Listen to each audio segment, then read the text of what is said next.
Boa tarde a todos. Boa tarde. Todos bem? Boa tarde. Boa tarde. Bom rever a todos, depois de um breve intervalo. E para mim, para a Luciana Ximenes e para a Isa, é uma alegria imensa da gente retornar ao inacreditável terceiro ano do Tiaços. Né, Isa? Né, Lu? Nem na mais otimista expectativa e desejo a gente poderia acreditar que nós chegaríamos aqui 3 anos seguidos, com encontros quase sempre semanais, trazendo para o público brasileiro, do modo mais acessível possível, mais democrático possível, grandes nomes do mundo junguiano contemporâneo, grandes nomes do mundo junguiano brasileiro, novos nomes. Então, estamos aqui renovados, desejantes, e quem vem com tudo não cansa, né, Luciano? Então, vamos lá. Hoje a gente vai ter o imenso prazer de receber a Susan Schwartz. Susan, vou fazer a sua apresentação. Seja bem-vinda. Susan vai falar sobre o livro dela, A Ausência Paterna e seu efeito nas filhas. Desejo do pai, feridas do pai. A Susan é analista junguiana, psicóloga clínica e membro da Associação Internacional de Psicologia Analítica. Ela lecionou em vários programas junguianos e apresentou workshops e palestras nos Estados Unidos e em vários outros países. Susan tem artigos em várias revistas, capítulos de livros sobre psicologia analítica junguiana. Ela tem esse livro, né, publicado pela Routledge em 2020, e a sua prática analítica privada é no Arizona, nos Estados Unidos. Susan, antes de dar a palavra para você, eu vou convidar a Aline Carneiro, que trabalha na editora Vozes, é responsável, Aline, me corrige depois, tá? Responsável por toda a seção de tradução, aquisição de livros. O seu livro está sendo publicado, está sendo traduzido em português, e eu convidei a Aline para falar um pouquinho sobre esse processo. Tá bom? Aline, sinta-se à vontade, por favor. Eu agradeço primeiro o convite, agradeço pela presença da Susan, é uma honra poder ouvi-la. Agradeço o convite do Marcos. Acho que a gente tem um trabalho assim que dá até para estabelecer um paralelo nessa busca de sintonizar um pouco com as demandas do que as pessoas querem ouvir, no seu caso, do que as pessoas querem ler, no meu caso. Acho que entender um pouco das demandas da comunidade, expandir para diversificar autores, diversificar temáticas, é algo que a gente tem tentado fazer. E, nesse caso do livro da Susan, a nossa tentativa é de ir para temáticas que consigam trazer para o leitor brasileiro questões mais da clínica, questões que os pacientes trazem no cotidiano da clínica. Acho que a Vozes tem expandido um pouco para essa linha, que era, para a gente, uma lacuna bastante grande. E o livro da Susan, acredito que vai ser uma obra que, nessa linha, supre bastante essa necessidade, né? É um livro, o Marco já falou um pouco, eu não vou entrar aqui no conteúdo propriamente dito, mas um pouco no estilo da Susan, que foi uma coisa que cativou quando eu pude receber o original para leitura, né? Ela tem um estilo muito envolvente e traz toda a teoria, todo o arcabouço teórico, mas também traz muito de relatos, traz contos de fadas, traz poesia, e acredito que os junguianos contemporâneos que consigam trazer tanto esse contexto teórico, também as questões contemporâneas que a gente enfrenta como comunidade, precisam de um espaço, e a Voz tem tentado trabalhar para expandir esse espaço. O livro dela está sendo traduzido, foi aprovado no ano passado, e aí o trabalho editorial às vezes demanda um pouquinho mais de tempo, né? Não dá para a gente conseguir publicar tão rápido, mas imagino que ainda nesse segundo semestre desse ano o livro já esteja disponível, esse livro do qual ela vai falar hoje sobre a relação com os pais ou com a ausência do pai na vida das filhas. Eu agradeço mais uma vez o convite e vamos ouvir a Susan, né? Obrigado, Aline. Você é sempre bem-vinda aqui no Teatros, tá bom? Estou sempre aqui. Obrigada, Marcos. Susan, prazer te receber. Sinta-se em casa. A gente falou ano passado, né, para você vir apresentar no Teatros, tem um longo tempo, finalmente chegou a hora. É uma grande alegria e para nós uma grande satisfação te receber, tá bom? Fique à vontade, a casa é sua.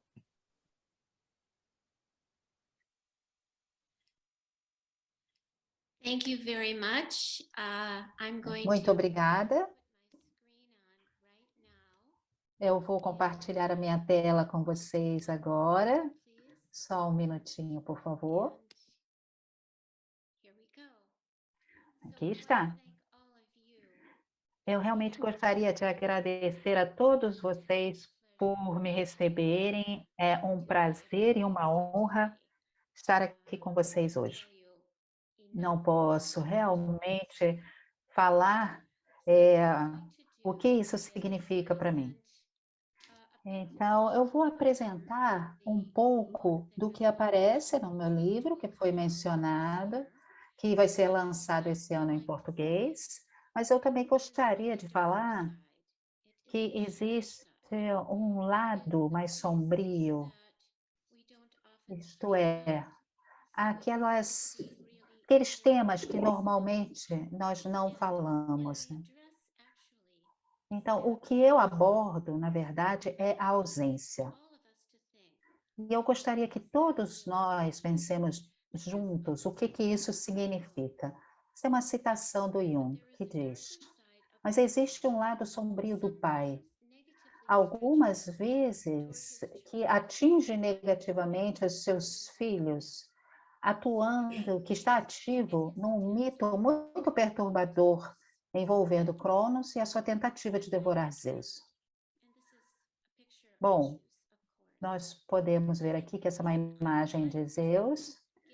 Enquanto eu começo, eu gostaria também de citar uma citação de John Cossack, que diz: eu agora existo como eu mesmo, a partir da minha consciência não refletida. E é essa erupção do self que, muito frequentemente, não é descrita. Eu sou eu mesmo porque alguém me vê.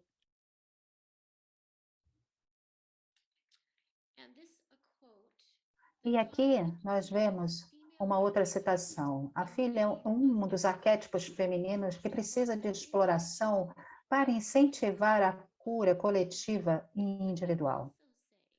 Também gostaria de dizer que, dentro da psicologia junguiana, a filha e o seu pai não é um tema muito discutido, né?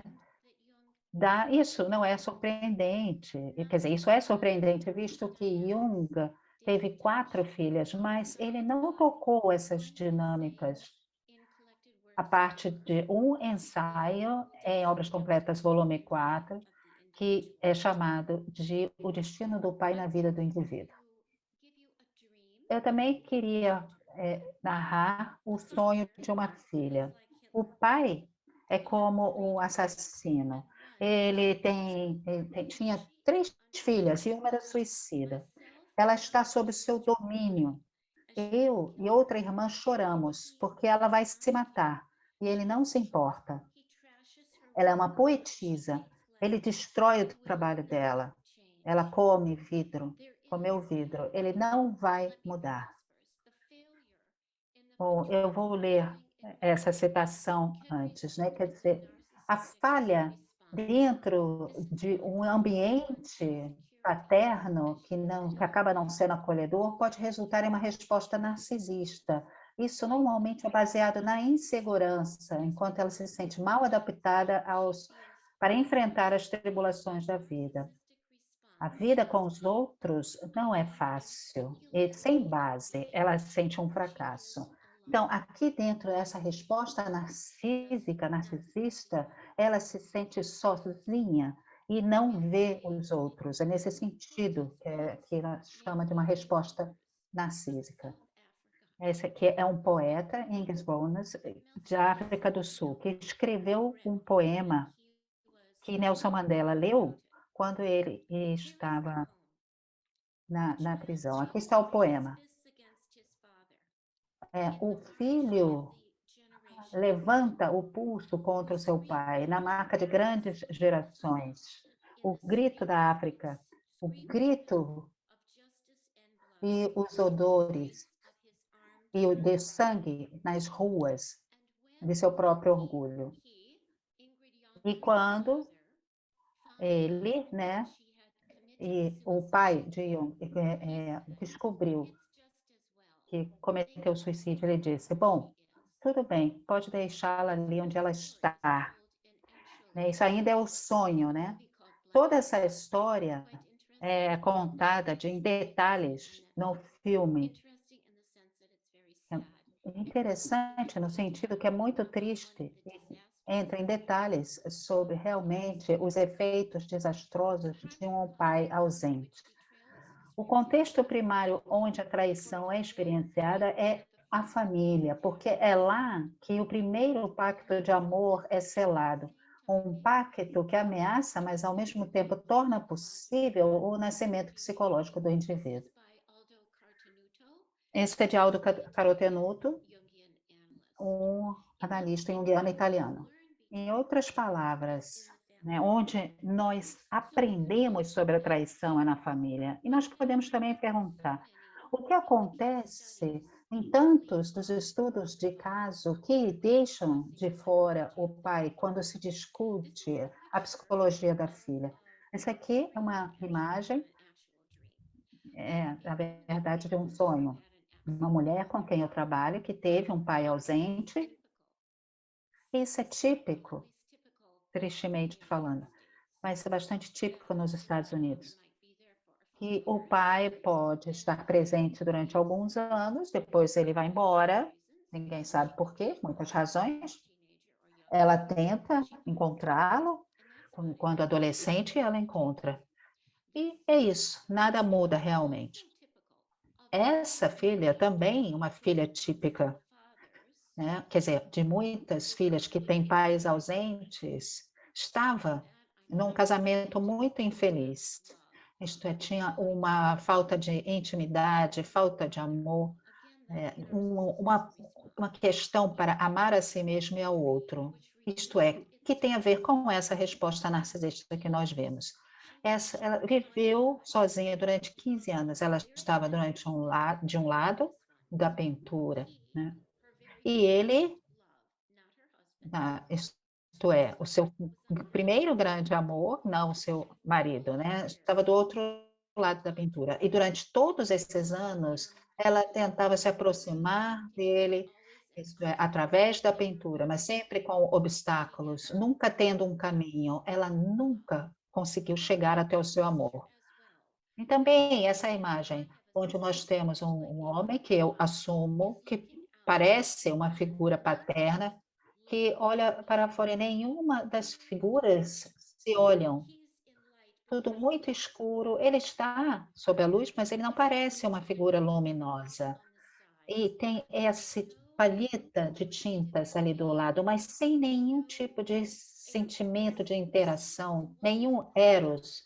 Isso é uma das tristezas presentes na questão do pai ausente. A filha não tem muito eros, ou ela não sabe como expressar o seu eros. E assim como seu pai, né?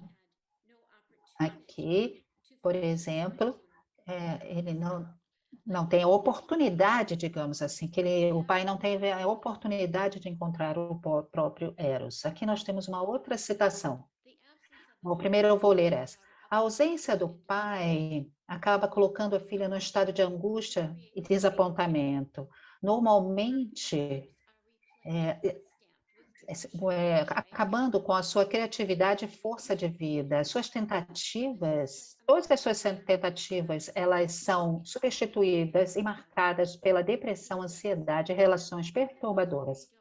Como pai de 3 filhas e também uma vítima de um pai ausente, eu tenho essa marca na minha vida. Então, muitas gerações, mas apenas algumas eu tenho ciência, mas muitas têm conseguido superar e, de certa forma, ignorar esse fenômeno. Mas quanto mais eu entender, um pai melhor eu poderei me tornar. E parar com esta cultura. Essa é a imagem de que muitas mulheres carregam em relação a elas mesmas, sobre elas mesmas. Isto é, elas são completamente quebradas por dentro, estilhaçadas. Ou então, elas precisam se armar contra o mundo porque elas não sentem amor e segurança em relação à figura do pai. E o pai, durante gerações, não sabe como chegar até suas filhas, como se conectar com as suas filhas. Isso é o que um homem me escreveu.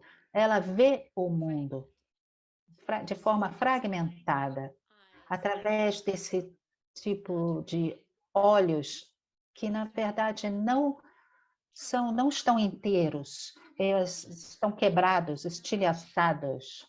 E aqui outra imagem da face, do rosto, muito frequentemente tem o sentimento de que eu sou uma falência, eu está faltando alguma coisa dentro de mim, fora de mim. Tem muita dificuldade de encontrar a totalidade, porque ela não foi refletida, não se sentiu refletida no rosto de um pai. Então, uma filha que sente que o pai não pode tolerar qualquer separação psicológica vai tentar criar um estado de fusão mental, uma identificação projetiva como meios de comunicação. Então, ela tenta agradá-lo como se ele fosse um ser adorado. Muitos de vocês, eu não sei se conhecem, né? Acredito que conheço Virginia Woolf, mas ela também teve filhos. Ela estava no final em torno dos seus 40 anos. Ela escreveu: meu pai foi um tirano, violento, do tipo monstruoso, autocentrado.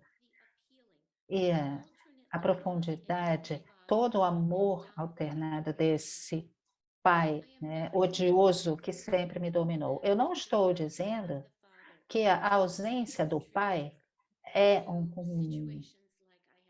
único né, a única contribuição para essas situações que eu mencionei, mas eu acredito, né, que através dessas situações que nós poderíamos analisar e aprender. Essa foto é muito doce, muito bonita. Esse é um pai que realmente vê a própria filha e que pode se aproximar dela, consegue se aproximar dela e demonstra o que é importante durante toda a vida, para a vida do pai e da filha. No entanto, com muita frequência, ela pode se tornar, né, como uma puela, que é essa imagem aqui.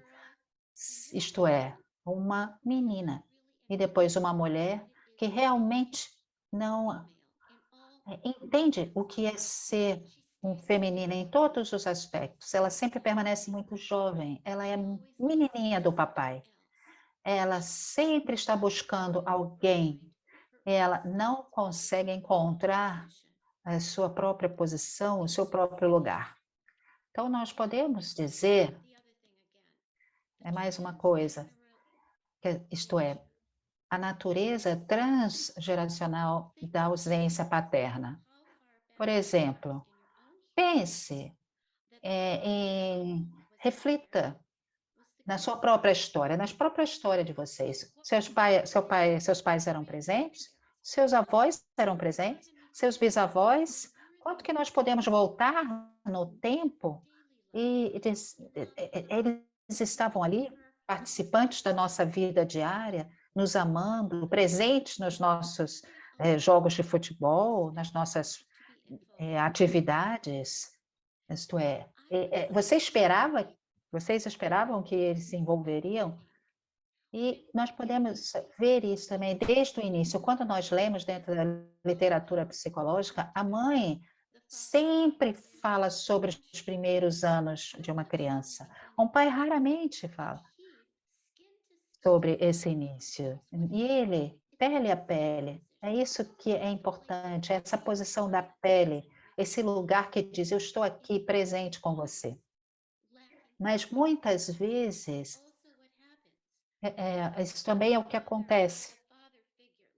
O pai ou a figura paterna, vou ser um pouco geral, e não específica em termos de gênero, mas ele está de um lado, se embebedando.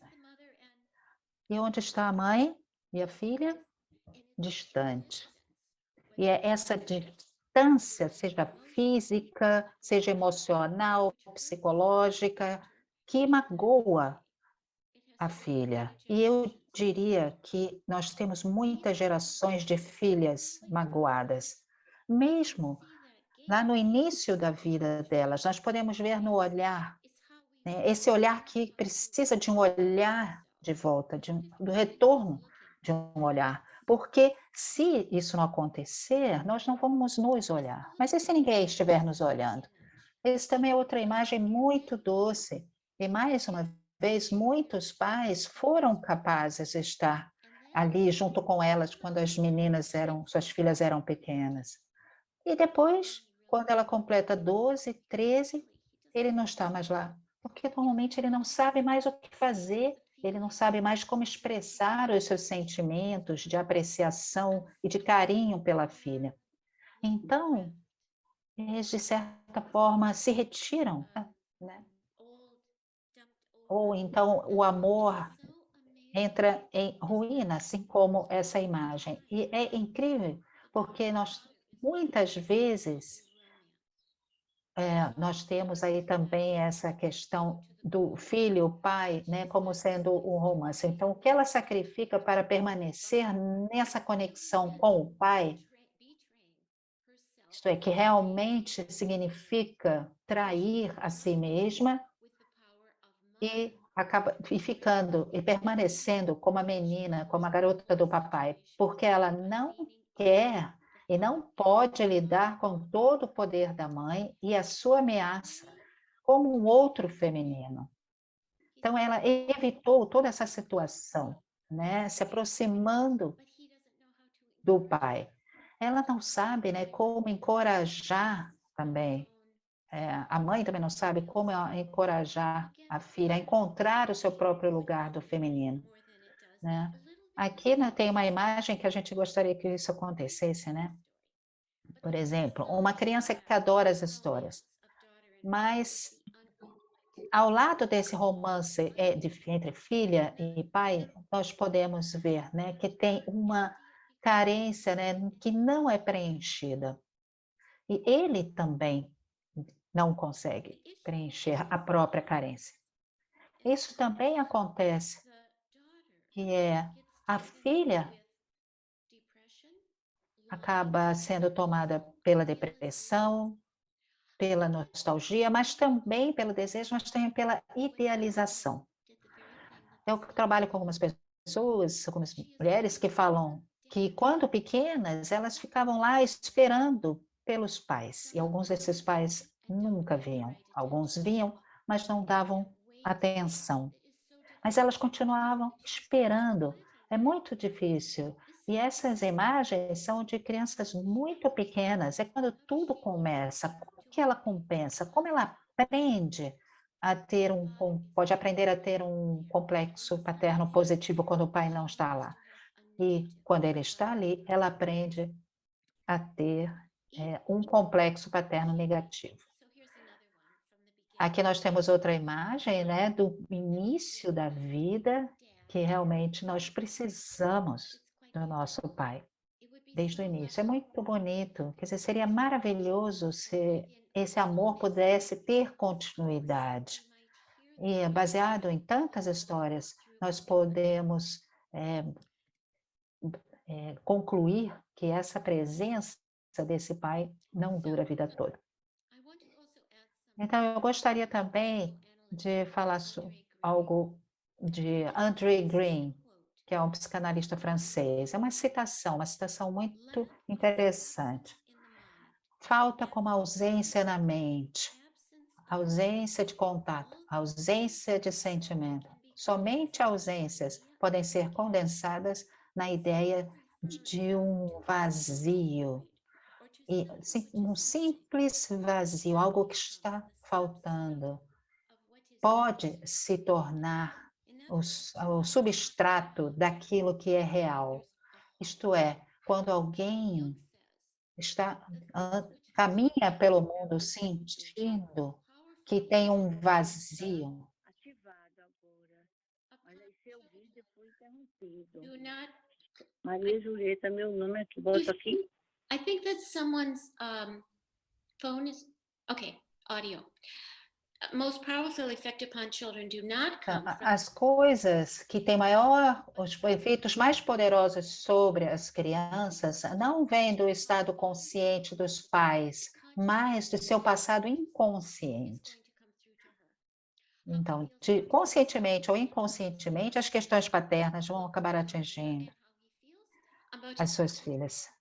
E como que ele ou ela se sente sobre o parceiro, em relação ao parceiro, também será sentido.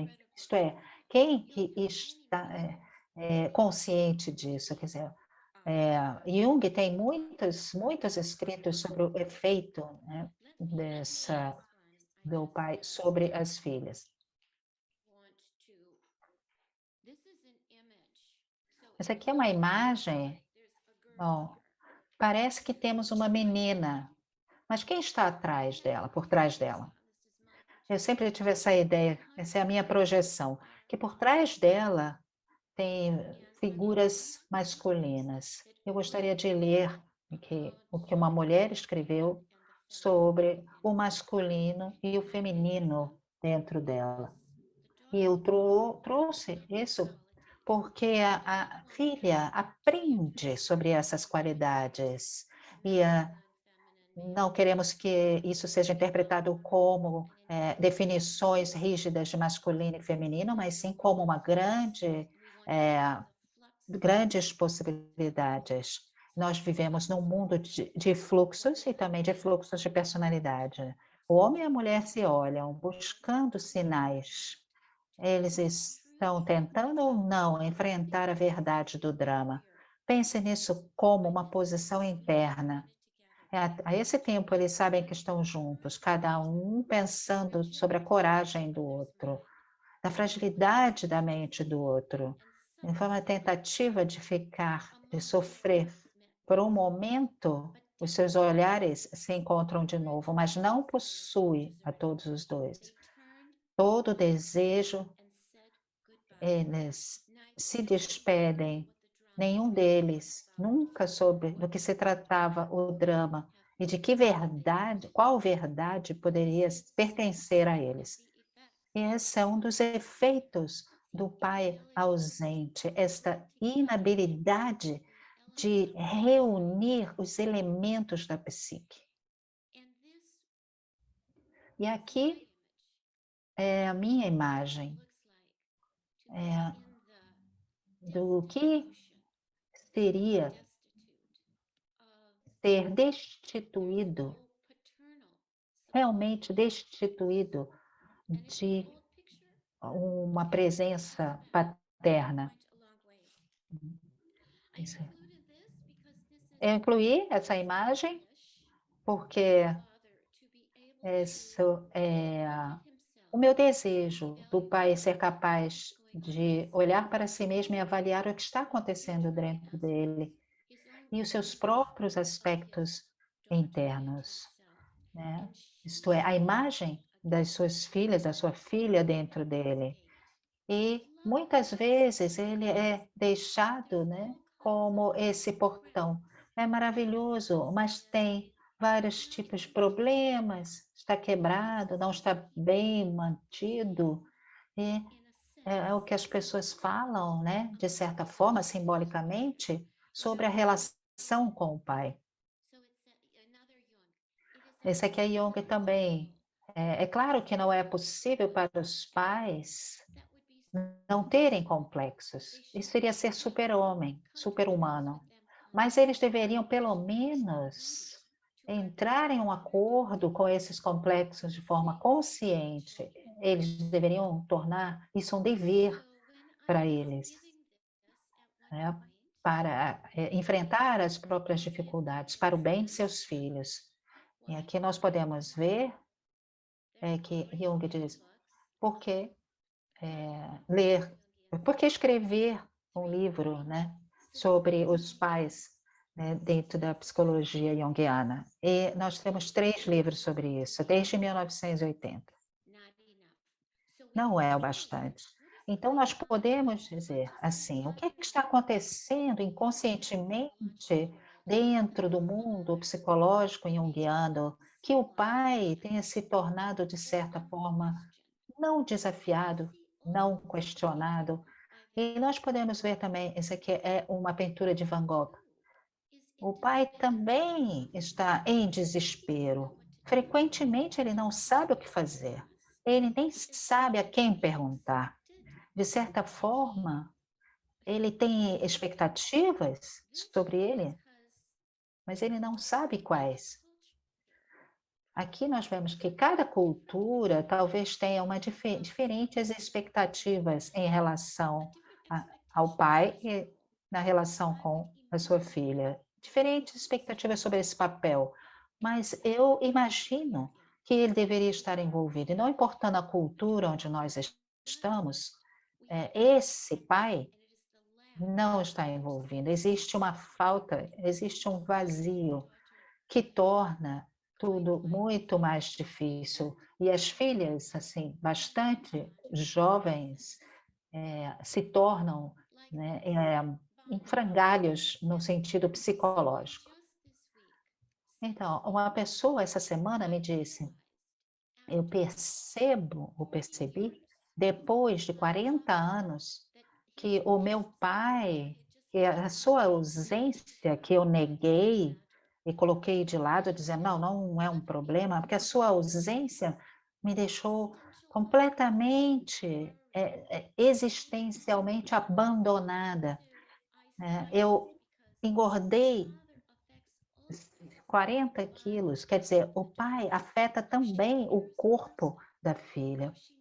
O quanto que ela se importa com si mesma, o que ela sabe sobre o toque, o que que ela aprende sobre o amor e o que que ela aprende sobre a intimidade na própria vida. Então, que tipo de dano resulta dessa exclusão de fisicalidade na relação da filha com seu pai? A inibição do pai em lidar com ela, ou mais ainda, a sua ausência, não pode ajudar, mas sim a afetar a formação de uma atitude positiva em relação ao seu corpo, um senso de segurança, de beleza, de poder e integridade. Ele afeta também a sua sexualidade e também como que ela faz contato com os terrenos do seu próprio ser, com os territórios do seu próprio ser.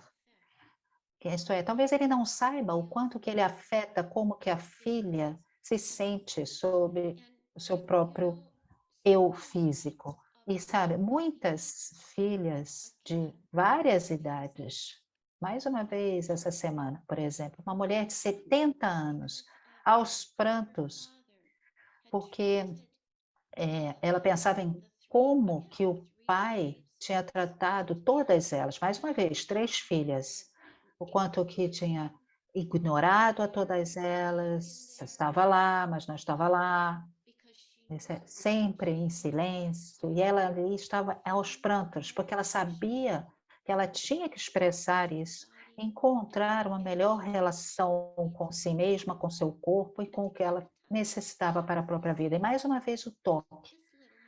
O toque, essa pequena mão, essa mão pequenininha. Ele não vai chegar a essa condição a menos que ele contemple, entre um estado contemplativo. E ela também não vai chegar muito longe se ela continuar a manter a fantasia de que ele era maravilhoso, e ele, mesmo que ele não tenha sido. Aqui, por exemplo, é a imagem dessa menininha. A intimidade expõe o que ela sente, como, né, todas as partes não tocadas da própria personalidade. E coloca em perigo a segurança do seu mundo insulado. Ela descreve um espaço vazio no centro, como se não houvesse nada lá. Mais uma vez, porque o meu pai sempre esperava que a gente estivesse ocupada o tempo todo, batia na gente se a gente não estivesse fazendo alguma coisa. Ele era um militar, era um pouco ditador, a gente não podia descansar. E sim, esse é o máximo que eu posso chegar. E se eu puder compreender a mim mesma? E se eu não puder, né, me aproximar do meu companheiro? São questões importantes a serem levantadas. Um outro exemplo, sim, depois desse aqui eu vou. Sylvia Plath, que foi uma poetisa americana nos anos 50 e 60. No diário dela tinha relatos muito detalhados sobre a sua própria vida. Ela falava muito do pai dela. E ela era conhecida por um poema muito forte chamado Papai. Ela diz: você lembra que você era o seu favorito quando você era pequenininha e que você costumava criar danças, mostrar para ele enquanto ele estava deitado ali no sofá da sala depois do jantar? Você fica imaginando a ausência de um homem mais velho na casa que não tem nada a ver com a sua necessidade intensa de uma companhia masculina. Ele morreu quando ela tinha 8 anos. Essa ausência é frequentemente atribuída ao fato de que ela também se matou quando tinha 30 anos. Então, quando eu estava apresentando esse lado sombrio, certamente é um lado sombrio, mas também nós temos que nos lembrar que as coisas não são assim tão escuras. Esses são os rituais da vida. E ele está passando para a sua filha. E isso é o que a gente espera que aconteça. Sem uma atenção consciente, as imagens parentais vão exercer uma influência nas suas relações, nas prospecções românticas, na escolha do parceiro e também no sucesso ou no fracasso do matrimônio. Isto é, ele é um anfitrião de tantas áreas significativas da vida. Então, nós podemos falar tantas coisas sobre o efeito dos pais na vida dos filhos. Bom, talvez a gente não. Eu gostaria de mencionar um sonho que uma mulher teve, que eu acho que é muito interessante. Esse também foi um sonho que se repetia para ela 20 anos.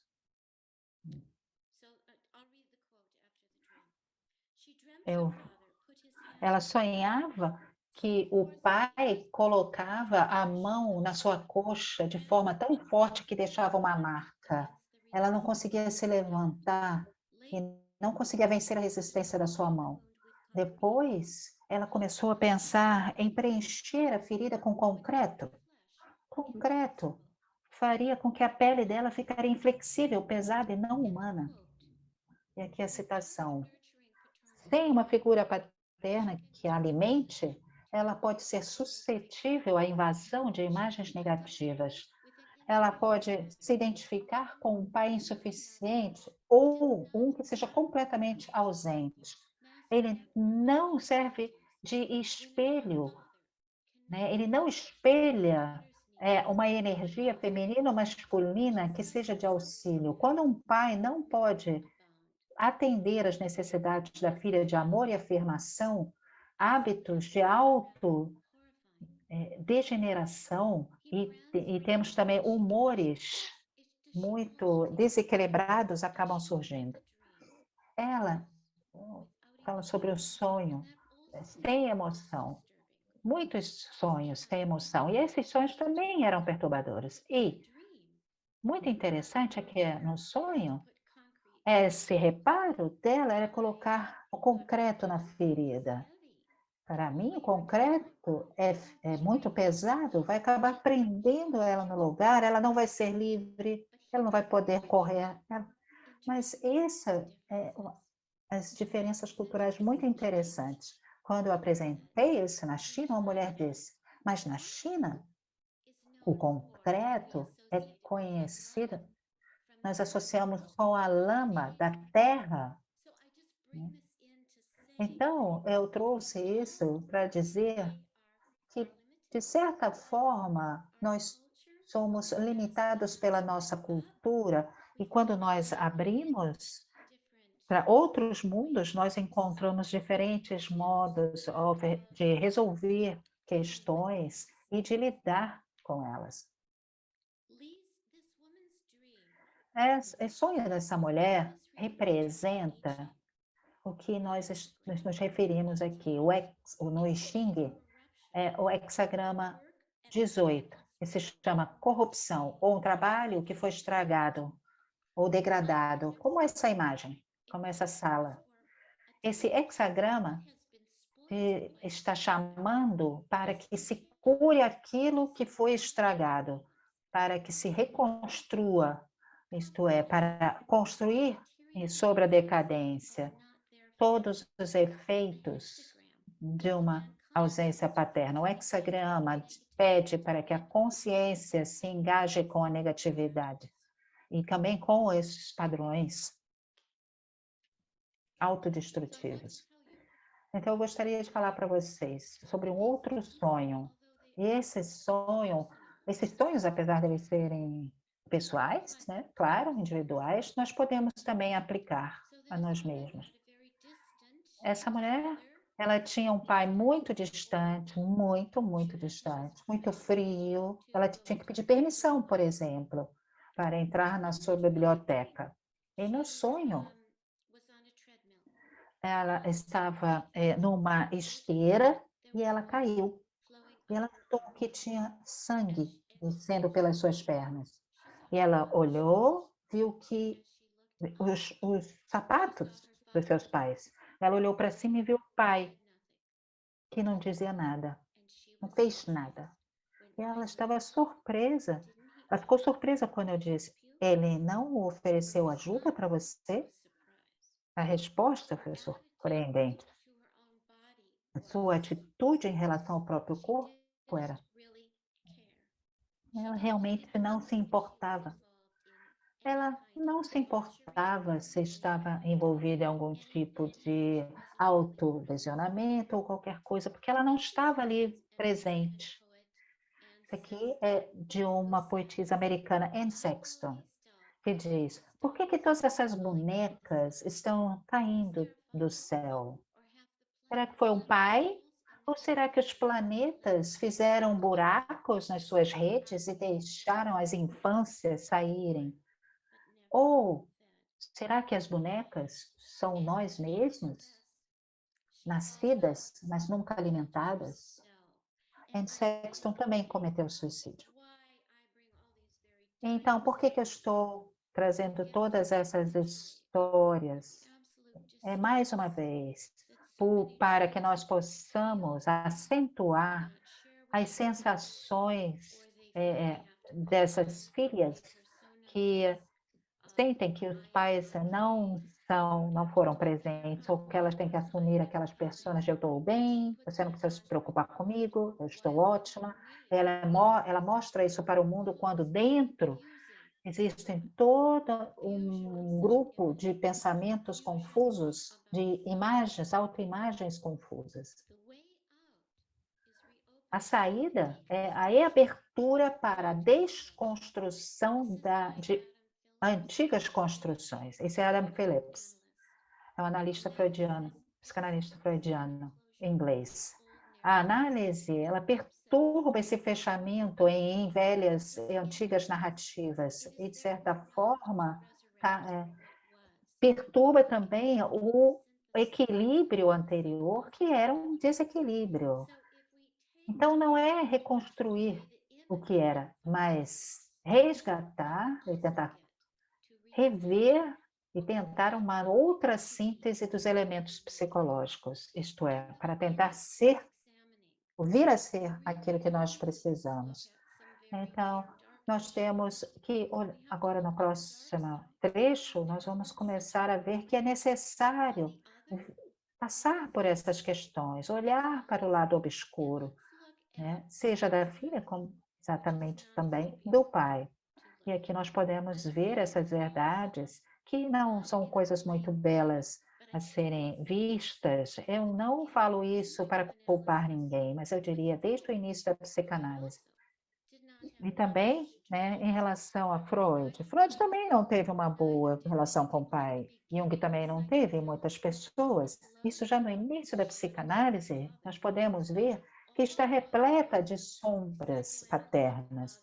Então, todos esses pais e mães psicanalíticos aprenderam a ignorar a posição do pai. Isso é de Esther Solomon, que foi um analista inglês, junguiano. Atos de autocriação ocorreram através de uma série de identificações e internalizações, construídas em torno do senso original de vazio interno. Em outras palavras, a filha com o pai ausente se sente vazia dentro. Ela se cria, né? Isto é, como uma ponte sobre a areia. Ela se cria e se identifica externamente, mas não internamente, porque ela se sente vazia. Então, ela tem que olhar para fora. Isso também causa depressão, solidão, tristeza, destruição e uma dor psicológica infinita. Eu diria também, essa citação é de Jacqueline Rose, que escreveu um longo livro sobre Sylvia Plath. Eu acho que se chama The Haunting. E aqui é o que ela diz. Isso envolve se engajar com as feridas, reclamar as partes danificadas e integrar os aspectos sombrios. Sonhar a vida e passar através dessa experiência do pai ausente significa em descobrir que você pode fazer. Autoconfiança, eu posso fazer isso. O que abre um sentido de maravilhamento e fresqueza, um espaço para a fluidez e para o fluxo, um criativo expresso, um espaço de riqueza, complexidade, onde ela estabelece a sua própria voz.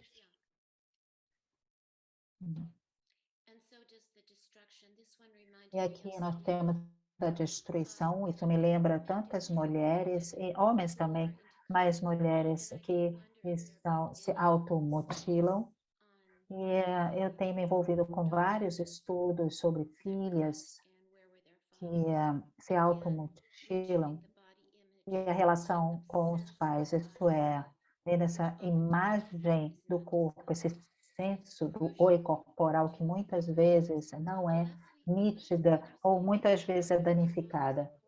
Então, quanto menos a gente entende o que os nossos pais e aqueles que vieram antes dos nossos pais viam, menos nós vamos nos entender.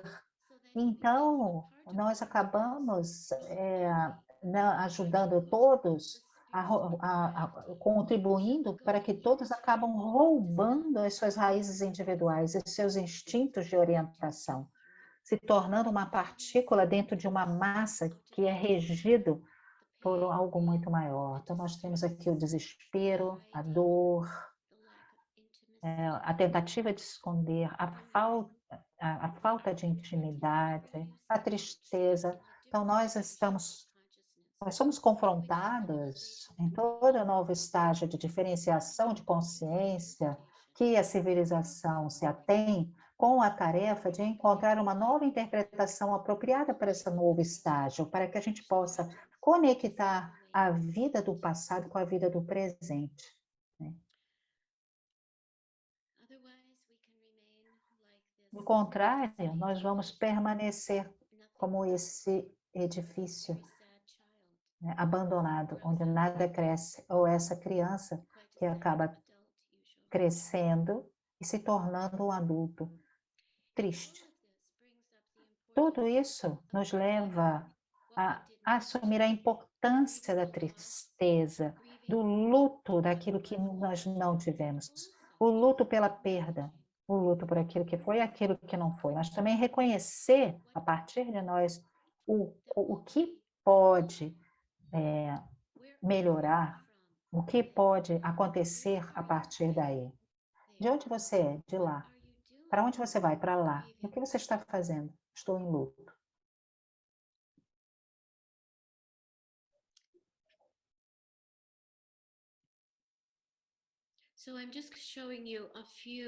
Eu estou mostrando para vocês algumas imagens do que eu me senti, ou como me fazia sentir, o reconhecimento dessa ausência e a luta que é necessária para que a gente passe sobre isso e admita que é preciso falar sobre isso, compartilhar, abrir as portas, permitir viver e reconhecer essa ausência. E a coisa importante sobre a ausência é o que nós podemos construir a partir dela.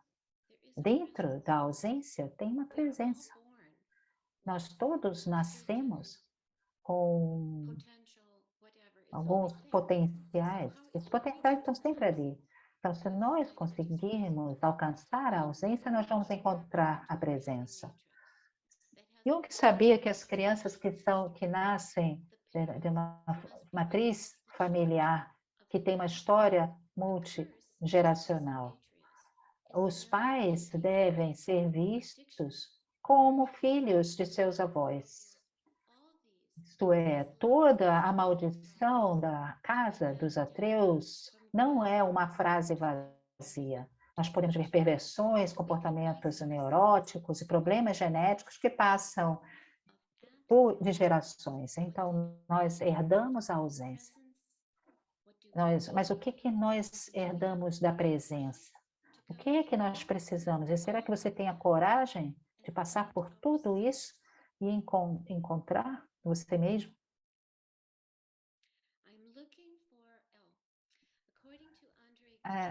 De acordo com Andre Green, espera aí, só um minutinho. Bom, volta aí. De acordo com Andre Green, a ausência não é ausência, já que deixa uma presença. A ausência tenta ser preenchida para perceber o que tem sido inconsciente e se referencia ao como que nós fazemos para lidar com isso. Então, quando eu reuni esse material, eu apresentei com a ideia e a esperança e o reconhecimento de que a ausência é uma presença e que é essa presença que nós queremos acessar, que nós podemos acessar. E a partir do enfrentamento desse processo de autoconhecimento, nós, na verdade, vamos encontrar a nós mesmos. Isso aqui é de Sylvia Plath, que se chama Daddy, papai, no finalzinho do poema. Se eu matei um homem, eu matei dois. O vampiro que disse que era você e bebeu meu sangue durante 1 ano, 7 anos, se você quiser saber. Papai, você pode se deitar agora. Papai, papai, maldito, eu passei por tudo. Eu acho que com isso eu encerro a minha apresentação e talvez a gente possa ter as perguntas e alguns comentários, caso tenhamos. Obrigado, Susan. Obrigado. Vamos lá. Vamos seguir como a gente tem feito até agora. Quem desejar fazer perguntas, escreva seu nome no chat, eu chamo e a pessoa faz. Susan, muitas questões, né? Muitas questões que você abre. Queria inaugurar com uma questão clínica e uma um pouco mais teórica. Às vezes eu percebo na minha clínica algumas relações muito agudas, tensas e devastadoras entre mães e filhas. E o que eu tenho percebido, e acho que agora, lendo o teu livro, você tem me ajudado a pensar, é que muitas vezes a ausência do pai arremessa a filha no colo da mãe. Quer dizer, como se essa ausência da figura paterna não deixasse nenhum outro lugar para essa filha ir que não fosse o colo da mãe. Só que em condições muito precárias, muito dramatizadas, e essa relação mãe-filha tensiona-se, né? Fica muito aguda a partir disso. Primeira pergunta, você acha que é possível pensar isso? Que um dos efeitos da ausência do pai é arremessar a filha, entre aspas, no colo da mãe?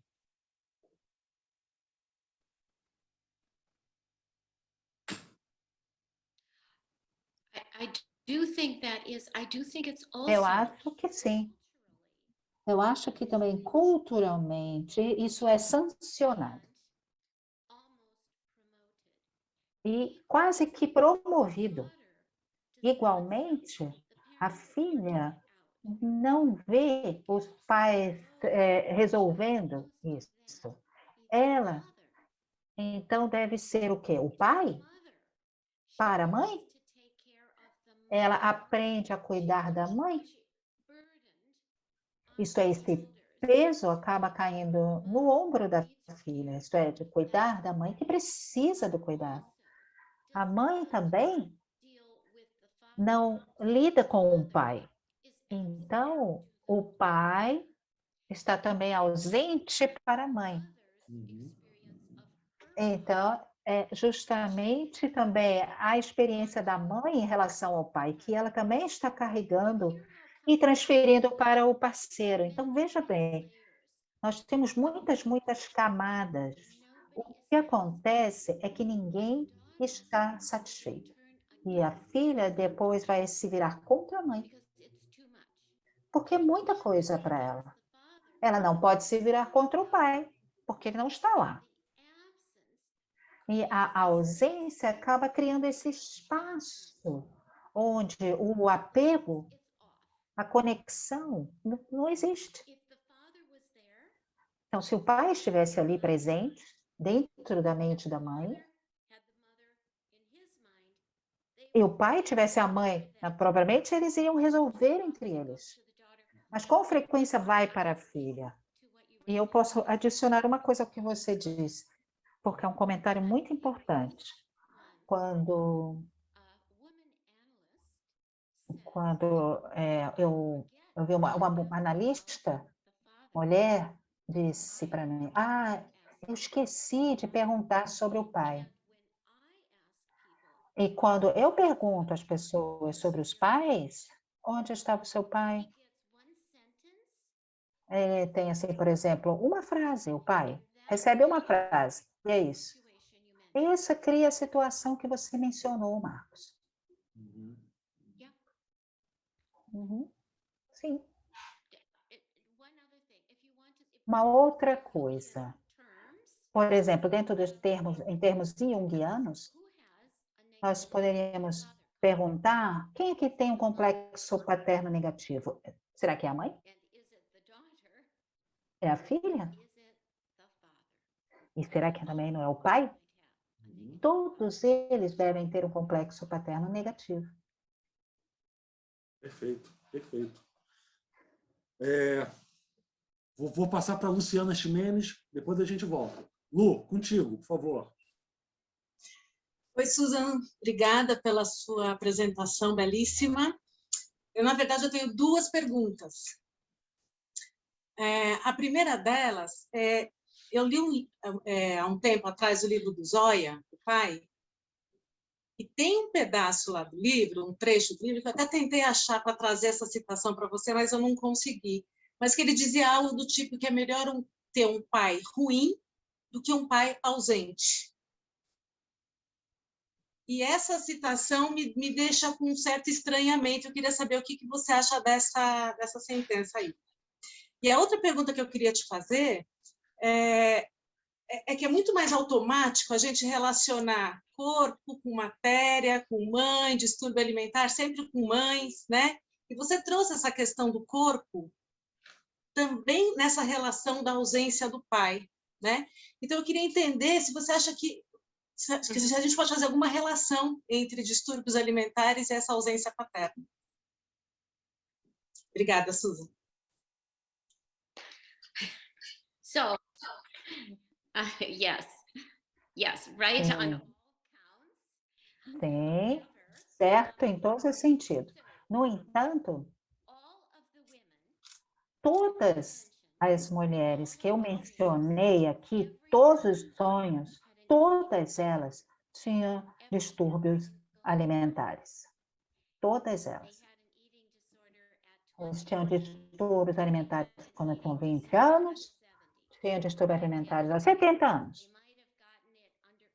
Bom, talvez estivesse sob controle, mas sim, tinham distúrbios alimentares. Então, sim, afeta o corpo? Certamente. Agora, se é melhor ter um pai ausente como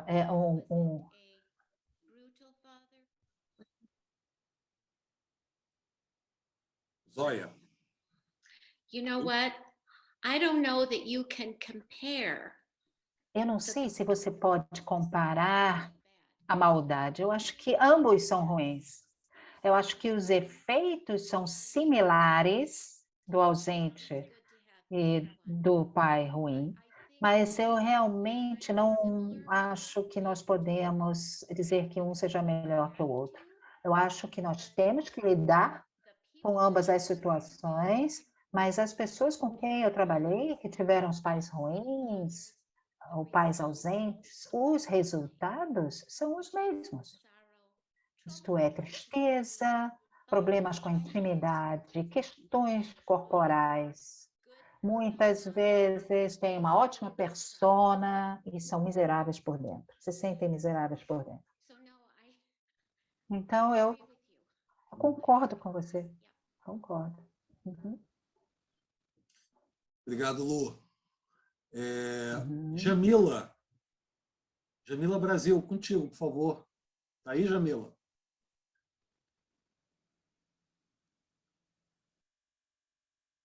Jamila.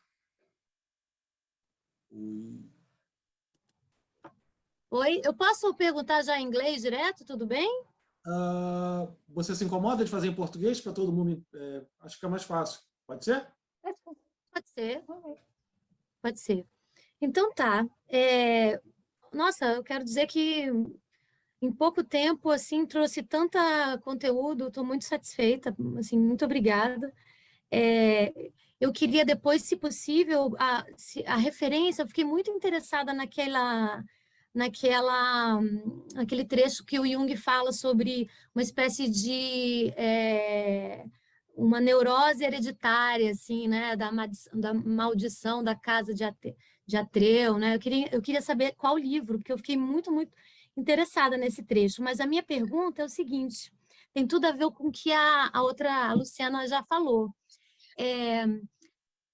Fiquei muito intrigada se haveria uma diferença significativa de um complexo paterno, de um pai ausente, absolutamente ausente, né?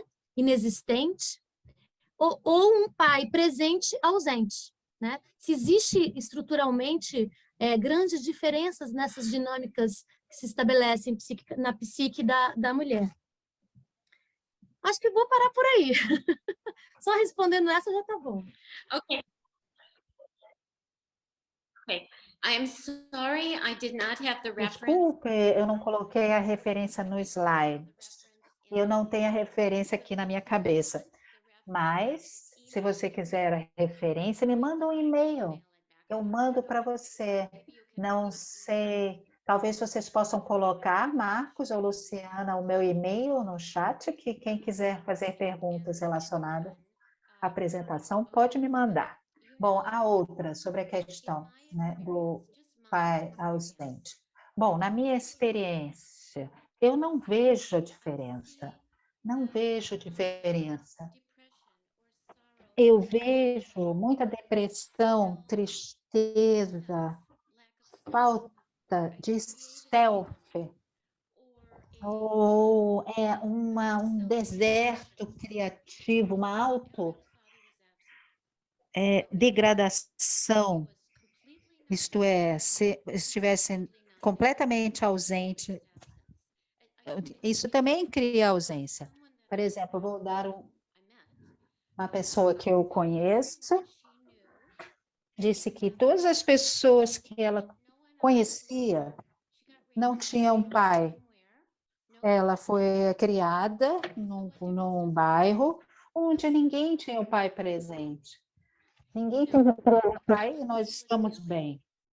Então, o que ela estava fazendo é a parte compensatória que nós podemos tirar da ausência. Ela estava fazendo um filme sobre filhas e pais. Então, ela pegou essa questão da ausência do pai e fez alguma coisa com isso.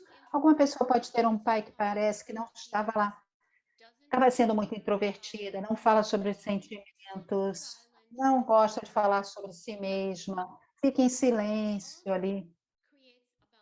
Esse tipo de pai também cria o mesmo sentimento de vazio. Mas essa filha também pode fazer algo com isso. Depende do seu sistema de apoio, seus irmãos, a mãe, o mundo onde ela vive.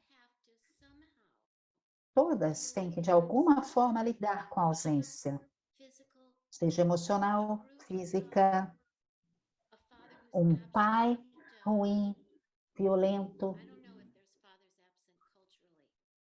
Não sei se tem a ausência paterna culturalmente, né? Não sei muito, mas eu diria que, por exemplo, dentro desse arco do paterno, né, ela acaba se tornando também um pouco debilitada, porque ela se torna essa, digamos assim, menininha poela, né? Essa poela eterna. E tem essa falta, como se alguma coisa estivesse errada. Uma coisa não... Isso você pode sentir, né? Seja tanto nos homens quanto nas mulheres, no feminino ou no masculino. Quer dizer, se não estiver lá, nós vamos sentir falta. Então, como que nós vamos aprender a lidar com as partes, os elementos faltantes, ausentes? E esse é o nosso desafio. Porque pode ser preenchido, mas, mais uma vez, a ausência não nos faz sentir muito bem, de forma alguma.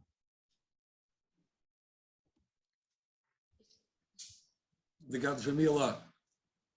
Jamila, se quiser depois voltar com outra pergunta, fica à vontade, tá?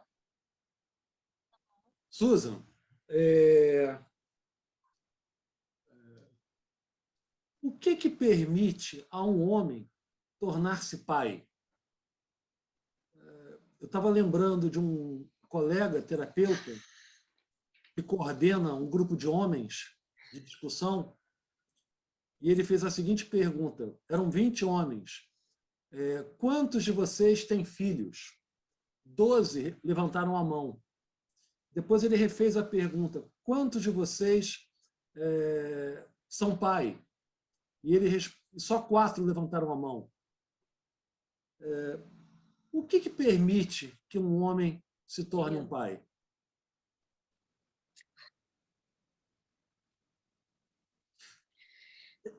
É claro que o contexto aí é você pensar a partir da ausência do pai. O que você ouve na clínica sobre isso?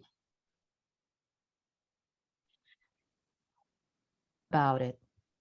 Well, so I think Bom, eu acho que os homens naquele grupo foram muito honestos, porque eles admitiram que eles não sabiam como lidar com aquela situação. Como que uma mulher, como que um homem aprende a ser um pai? Bom, culturalmente, algumas vezes a partir da religião, da família, da escola, vídeos no YouTube, isto é, como ser um pai, mas a maioria eles aprendem examinando as próprias emoções e as próprias necessidades de um pai. Então, o pai precisa olhar para o que ele tem e o que ele não tem. E como que ele pode compensar aquilo que ele não tem. Então, muitos homens, eu acho que isso deve ser verdade também no Brasil, mas eu acho que é muito verdade aqui nos Estados Unidos. Muitos homens, eles não podem falar sobre sentimentos, os homens não querem falar sobre isso, eles só querem falar sobre esportes, todos eles são machos. Bom, enfim. E eles não recebem, não têm apoio, eles não podem estar num grupo como esse, que é maravilhoso, isto é, para examinar o que é um pai. Não o que foi meu pai, mas o que estava, o que não estava ali, mas o que eu quero mudar. Eu acho que todos nós somos desafiados, né, a mudar com as gerações, né, e examinar o que está acontecendo dentro da gente, como que a gente pode modificar aquilo que a gente não gostava e aceitar, né? Mas isso não acontece se você não fizer nada, só acontece a partir de um sério exame do que é ser um pai. Isso é verdade também para as filhas. O que é ser um pai? O que é que eu espero? O que é que eu quero? O que é que eu preciso de um pai? E como que eu vou ter minhas necessidades satisfeitas com o meu parceiro atual, com os meus amigos, com o meu terapeuta? Como que eu vou satisfazer as minhas necessidades? Então, uma das coisas que eu gostaria de mencionar, que você mencionou esse grupo, eu não sei quantos de vocês são terapeutas, mas a projeção como um pai sobre a minha pessoa, né, acontece com frequência, muito.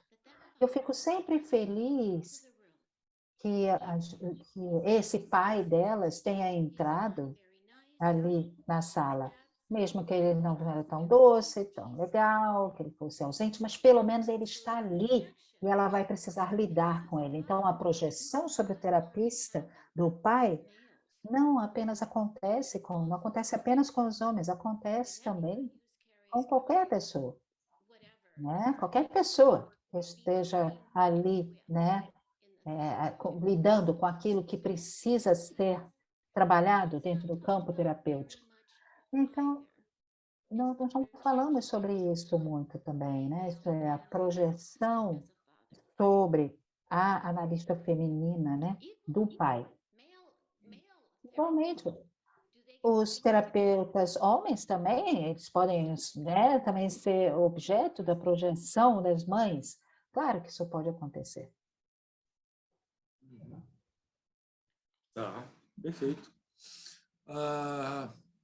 Silvana Parisi.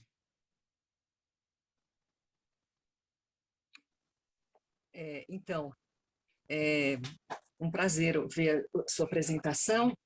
Eu lembrei da Linda Leonard, do livro Mulher Ferida, né? Que ela fala da relação pai-filha, e ela fala não só da Puela, mas da Amazona também, como uma possível consequência, né? Quer dizer, da mulher ou permanecer Puela, ou desenvolver essa coraça, né, de Amazona para lidar com esse pai negativo, né? Então, eu queria, se puder, sei lá, quiser falar disso. E a outra coisa, mais uma coisa, quando você fez aquela pergunta, bom, quem tem o complexo paterno negativo? É a mãe? É a filha? E eu fiquei pensando que nós vivemos numa cultura que tem um complexo paterno negativo muito forte, né? A gente está tentando resgatar um pai positivo, né? Você falou, e que está muito, né? Temos um complexo cultural aí, coletivo, de patriarcal, né? De um pai ou ausente, né? Assim, o quanto a gente está imerso nisso. Se você puder falar mais também, era isso. Obrigada.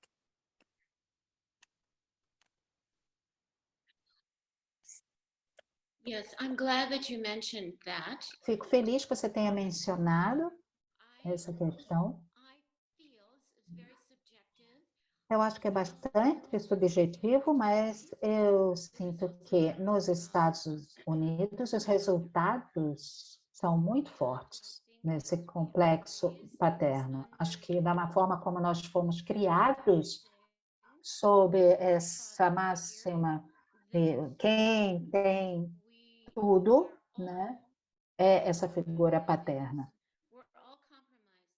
Nós todos, né, de certa forma, nos rendemos a isso, né, porque todo esse emblema paterno precisa se manter forte e depois tem todas as coisas que vêm embaixo. Isto é, essa é a estrutura que nós temos e que sempre tem sido. Então, cabe a nós encontrar novos modos culturais, saídas,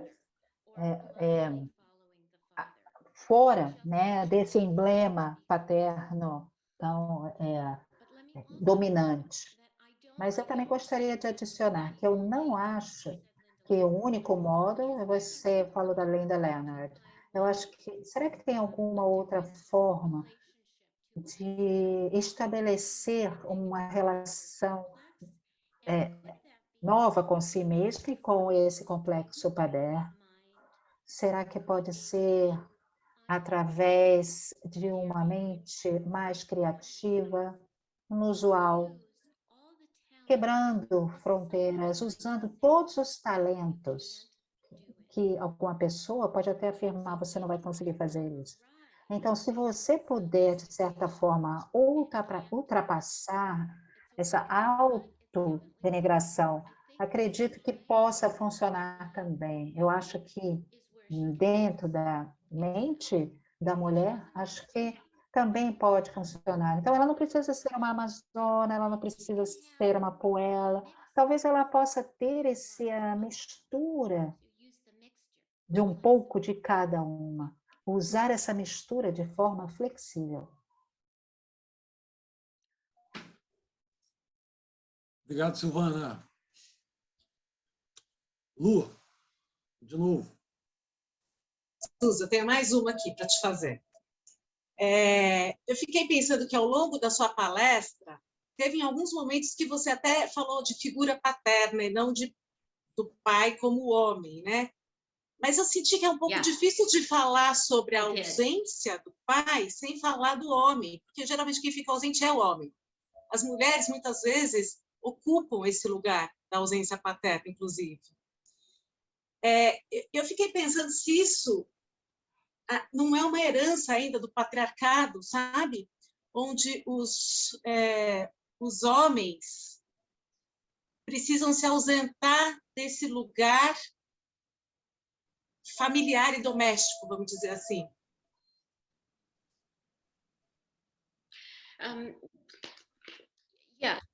Yes, I do think that men Sim, eu acho que os homens, eles realmente não são muito capazes de expressar a emoção, o amor, a doçura, as habilidades, porque isso não é promovido, incentivado. Eu usei a palavra figura paterna, porque quando eu apresentei, eu fiz essa apresentação muitas vezes, as pessoas às vezes falam, eu sou uma mãe solteira, então os meus filhos automaticamente não têm um pai. Ou as pessoas que são do mesmo sexo, casais, homoafetivos, etc.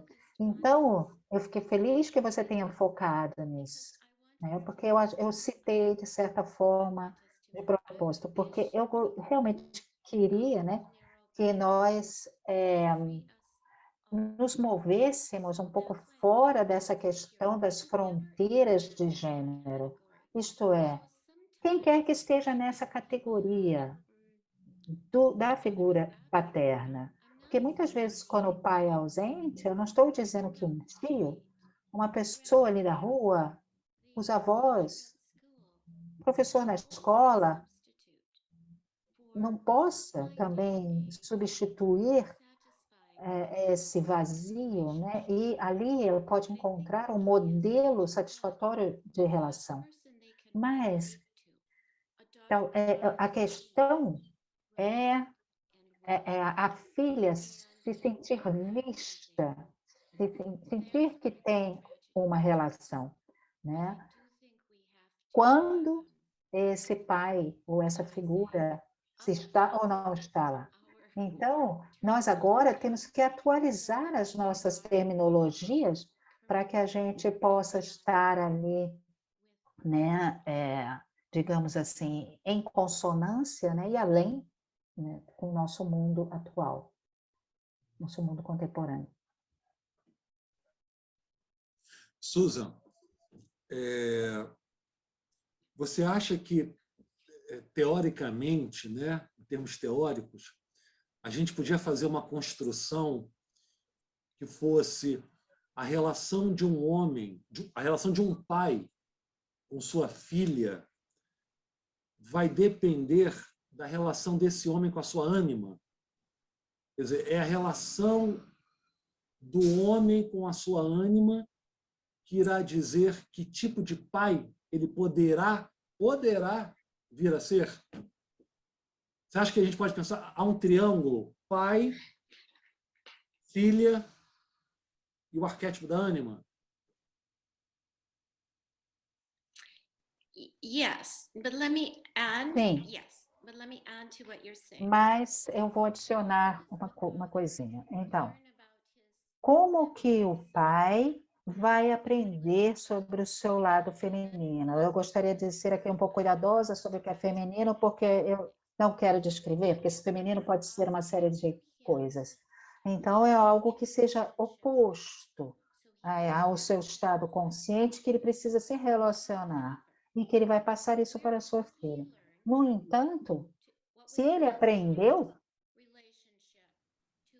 como era o relacionamento do pai dele com o seu oposto, qual era a relação da mãe dele com o seu ânimo, o seu elemento masculino, qual era a relação da mãe com os elementos masculinos, e qual também como que é a relação cultural, né?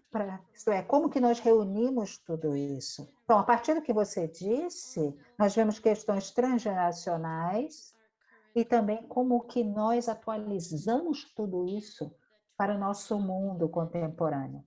E esse triângulo que você mencionou, sim, está presente.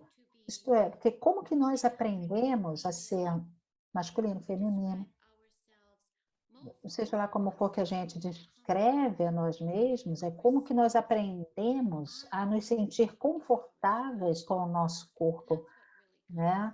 Com a nossa pele, e como que nós honramos o que temos no nosso corpo e na nossa pele. Isso é a questão. Perfeito. Jamila, vamos lá de novo? Okay. Jamila? Voltei.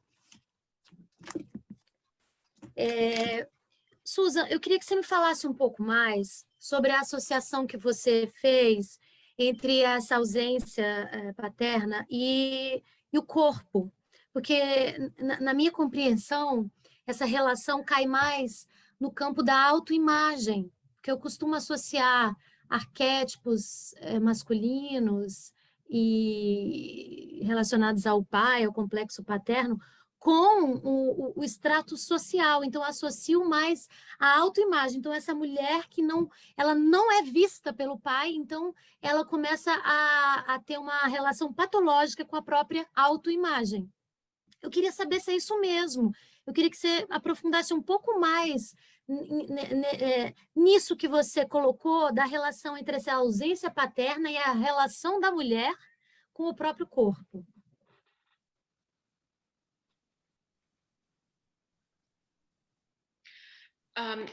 Well, I quite strongly feel Eu that sinto bastante que os nossos selfies são certamente conectados ao nosso corpo. A nossa mente está conectada com o nosso corpo. Nossa alma, seja lá o que for que nós queremos dizer com essa palavra, estão conectados com o nosso corpo. E nosso corpo é que nos leva para o mundo. Então, se nós sentimos essa sensação, esse sentido de self dentro, nós vamos cuidar dos nossos corpos, vamos honrar nossos físicos. Nós vamos ver que nosso corpo é capaz de expressar alegria, tristeza. Nós vamos aprender a escutar. Então, quando eu falei do olhar do pai, é que se o pai olha para você, ele vê todo o seu ser, e você mesma vê todo o seu ser. Mas se um pai olha para você como se ele estivesse entediado, ou fazendo comentários sexuais, quando você tem 13 anos, ele se afasta, ele está enviando muitas mensagens verbais e não verbais sobre o que é estar em contato, relacionada com o seu próprio corpo. Então, é algo que é verbal e não verbal, ao mesmo tempo. E eu sinto, por exemplo, na terapia, na análise, a menos que a gente lide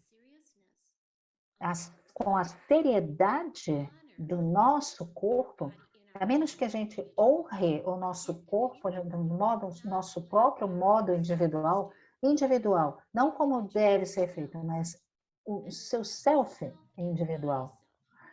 Isto é, esse self e esse self corporal, eles se conectam e a gente se sente sólido, forte em relação a quem nós somos. Eu não sei como, né, que você pode conceber o self sem o corpo. let me add to that. I give one example. Vou adicionar mais uma coisa, vou dar outro exemplo. Mais uma vez, uma pessoa essa semana, acho que eu mencionei ela na apresentação, ela engordou, né, 30 quilos. Bom, isso é extremo, uma situação extrema. Mas o que aconteceu? O que isso fez sobre ela? Mas não o fato dela engordar 30 quilos. Ela perdeu 30 quilos. O que isso fala sobre ela? Uma situação diz algo, outra situação diz outra coisa. Mas ambos são igualmente valiosos e importantes, que nós devemos verificar e examinar. Eu não acho que nós não podemos examinar, né, essas questões do self sem olhar para o corpo. Uhum. Perfeito.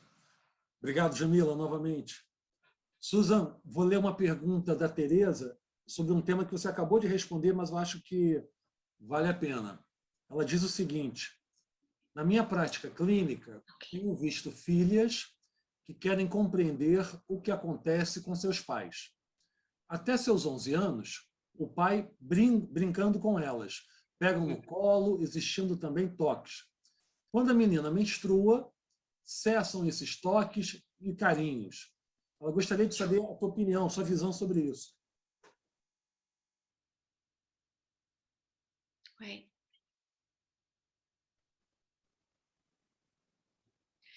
So that goes a little bit back to the Bom, group you were in. isso volta um pouco para o grupo, né, que você estava falando, onde os pais, 4, sabiam como ser pais.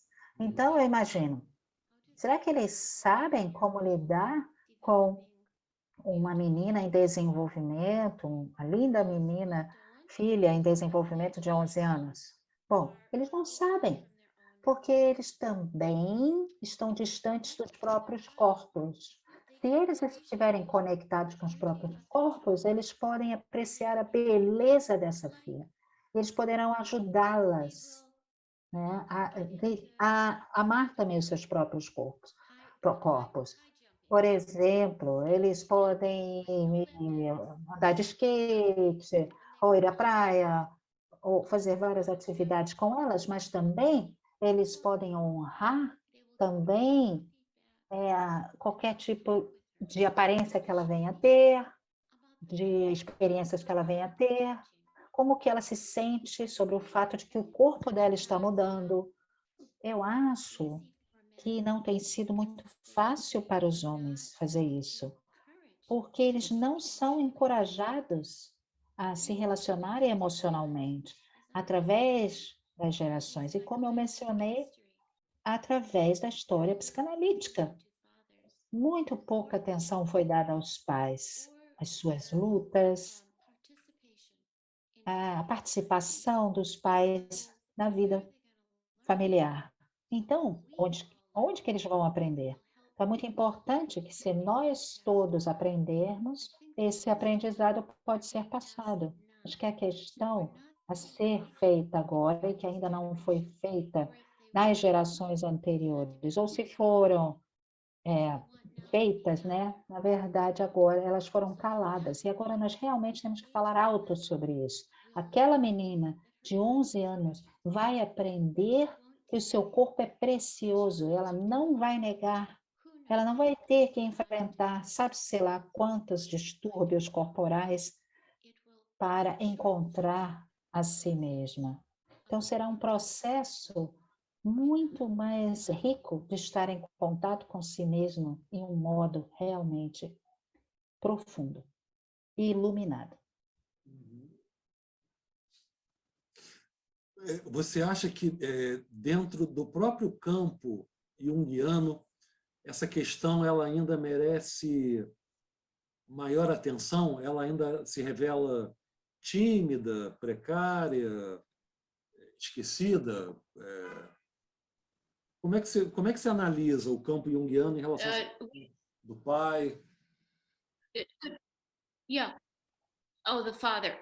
I feel like Eu sinto, isto é o meu ponto de vista subjetivo.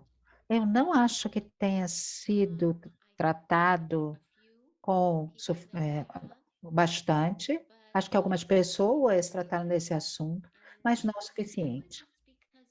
Não sei se é porque Jung, apesar dele ter escrito sobre a influência dos pais, bastante, ele não foi muito pessoal, né? Acho que também não tem muito desse assunto dentro do conceito de inconsciente coletivo. Acho que tem muita coisa ainda a ser feita.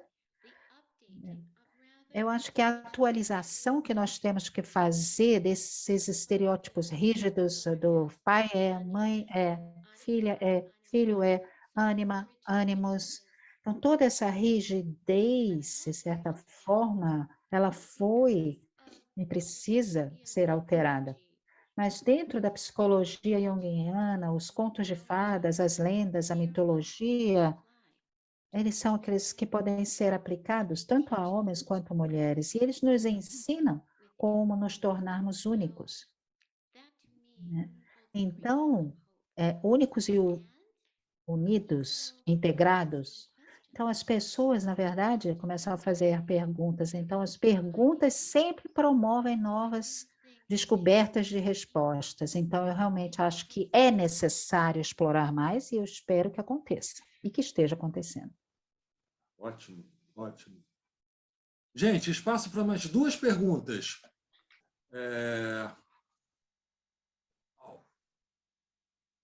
Tem a Salete. Salete, quer perguntar ou quer que eu leia? Salete? one more question and then I have a quote before we end. Okay. Ok, mais uma pergunta e depois eu tenho uma citação. E depois eu gostaria de finalizar. Eu vou ler então, peraí.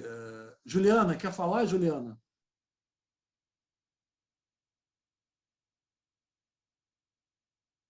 Juliana?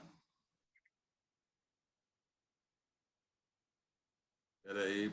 Tá, então vamos lá, vou ler a da Salete, então. Quando há separação dos pais e a mãe pratica alienação parental, afastando o pai das filhas, as condições psicológicas para as filhas... Peraí. Quando há separação dos pais e a mãe pratica alienação parental, afastando o pai das filhas. As consequências psicológicas para as filhas são sintomas equivalentes das citadas até agora pela ausência ou o fato do pai lutar para estar presente surte algum resultado diferente. Ficou claro, Isa?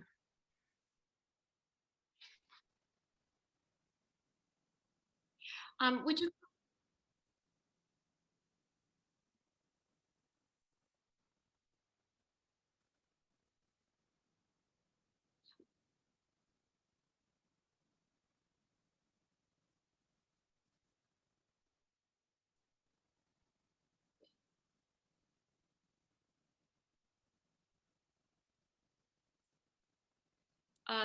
I would imagine that if Eu he imaginaria que, se ele conseguir manter contato com as filhas ou a filha, de alguma forma, vai ajudar